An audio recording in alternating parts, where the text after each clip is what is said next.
est en effet un système de gestion environnementale qui est disponible à la fois pour les organisations privées et pour les organisations publiques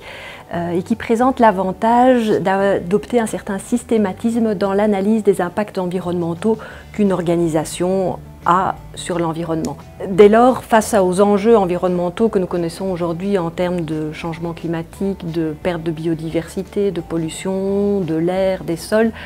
le fait de pouvoir analyser les impacts qu'une organisation a sur l'environnement, de les maîtriser et de calculer, d'avoir un monitoring régulier de ces impacts pour réussir à les diminuer dans le temps, voilà, se révèle être un outil performant qui est en plus doté d'un système d'audit, donc il y a aussi une certaine crédibilité qui est donnée à la labellisation, enfin plutôt l'enregistrement EMAS à chacune des organisations qui s'inscrit dans cette démarche.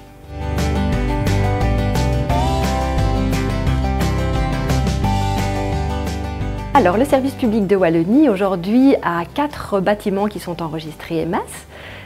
Et cet enregistrement EMAS s'inscrit dans une démarche plus globale, le plan de développement durable du service public de Wallonie, qui couvre une série de dimensions, mais nous avons décidé de travailler dans 4 bâtiments de manière pilote, d'avoir un petit laboratoire où nous pouvons aller plus loin dans les démarches que nous mettons en place pour tester aussi ce qui fonctionne, ce qui ne fonctionne pas, et après essayer au travers de notre plan de développement durable de les diffuser à l'ensemble des bâtiments, des organisations du service public de Wallonie et donc avoir une émulation qui se fait à partir d'un petit laboratoire autour de quelques bâtiments. Le positif, c'est déjà de voir qu'il y a un club EMAS et que les EMAS commencent tout doucement à être connus. Parce que ça veut dire qu'il y a des sociétés qui s'intéressent à l'environnement et qui l'intègrent dans leur fonctionnement de tous les jours, et des services publics également. Et comme nous, notre ADN, c'est l'environnement via les services qu'on propose pour lutter contre les déchets de gobelets, on a tout intérêt à retrouver les acteurs. Alors notre attente par rapport au club EMAS, c'est d'une part un soutien au niveau du développement de notre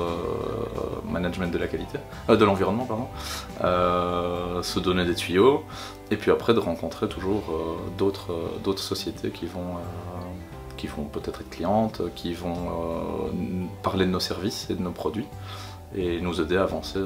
pour toujours un meilleur service environnemental. Et nous avons voulu un fonctionnement souple et dynamique du club, donc avec une présidence tournante et un accueil chaque fois par des nouvelles sociétés enregistrées EMAS ou organismes EMAS qui accueillent le club pour partager les bonnes pratiques, pour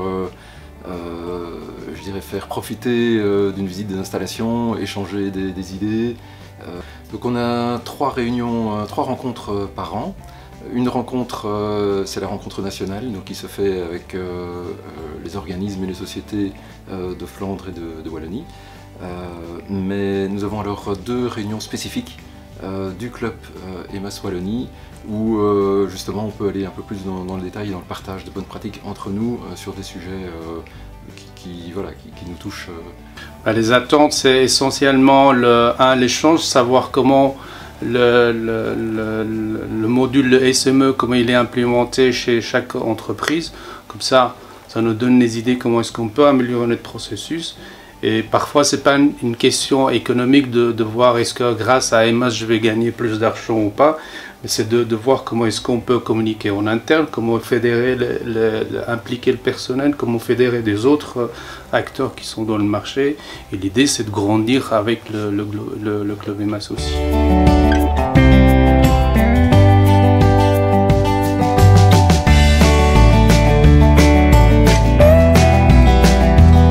Alors, être enregistré EMAS peut avoir un impact positif dans le cadre des marchés publics,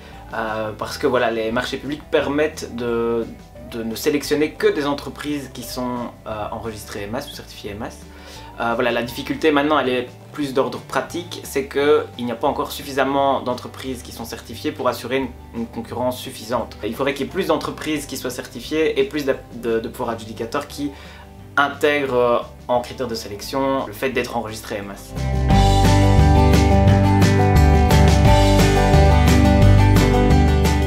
L'enregistrement EMAS, c'est voilà, quand même d'abord un engagement et une certaine démarche engageante au sein de l'organisation. Et les personnes qui portent cette démarche se sentent parfois seules et ont besoin d'être nourries de ce que font un peu leurs voisins ou leurs pairs. Et grâce à ce club, on a l'occasion d'échanger, d'apprendre des pratiques des autres et donc de s'enrichir, de revenir avec plein d'énergie et d'idées pour mettre en œuvre de nouvelles actions au sein de son organisation. Donc je pense que ce club a vraiment sa raison d'être et apporte à chaque participant voilà, beaucoup d'énergie.